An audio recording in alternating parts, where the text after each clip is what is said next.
Hello, I'm Karl Wiegers, author of Successful Business Analysis Consulting, Strategies and Tips for Going It Alone. This is the 7th in a series of videos sharing some powerful advice from the book. As an independent consultant, you'll be executing contracts with clients for the work you do. I use a simple agreement template, but sometimes the client's legal department sends me a massive document instead. But I don't just sign that contract. Many of the terms in a contract can be adjusted if you don't like them.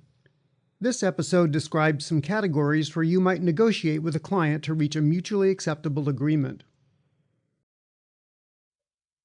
It's best if you can work directly with the client's key decision maker when negotiating the details of an upcoming engagement. Unfortunately, the decision maker rarely makes the initial contact with me. My first communications typically are with a lower level manager who's passionate about improving some aspect of the organization's software work and wants me to help. That manager needs higher level approvals before anything can happen, and the process frequently stalls out at that stage. It can be hard to reach that ideal decision maker to expedite the negotiation process, but try to work with the right person if you can. Watch out for contracts that don't properly protect your intellectual property. Of course, if you're creating a work for hire at a client's request, they own that. But if you're teaching a class using your existing course materials, you own those materials. I've seen some contracts that claim the client has a perpetual free license to use the class materials in any way they wish. In principle, that could extend to unlimited distribution of the material throughout the company, teaching the class themselves inside or outside their company, posting the materials on the internet, or even licensing the courseware to other companies. I never allow that kind of excessive usage rights. A consultant friend of mine once was presented with a contract that claimed ownership of all future intellectual property she created even after this engagement. Of course, she never signed that contract, but that was a non-negotiable term, so she also didn't get the job. I think she made the right choice.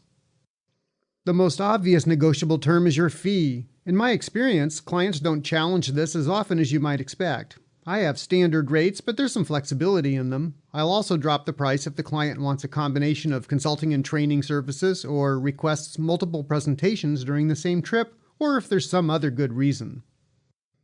I encourage my clients to think in terms of the potential return on investment they might get from my services, not just the size of the check they need to give me.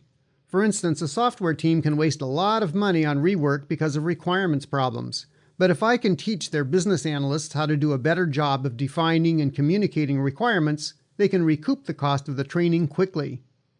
My speaking agreements always include a fee for canceling or rescheduling the event. I'm committing a block of days for the client event plus travel time. Therefore, I ask the client to make a similar commitment to me in the form of agreeing to pay me 20 or 25% of the price as a cancellation or rescheduling fee.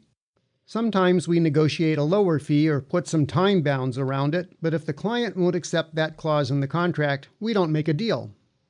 The contracts I've received from companies generally stipulate that I carry certain liability insurance coverages. I found these are always negotiable. If you carry less insurance than they request, just ask to have the numbers changed to what you do carry. They might even drop a request for certain types of less common insurance.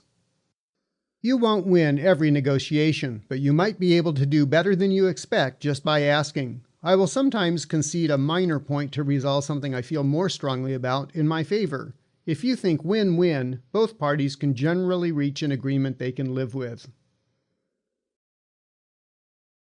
Check out the other videos in this series for more tips drawn from my book, Successful Business Analysis Consulting. The book contains a lot more information about each of these topics. Even if you're not a business analyst, and even if you're not now an independent consultant or planning to be one, you'll find a lot of useful information here.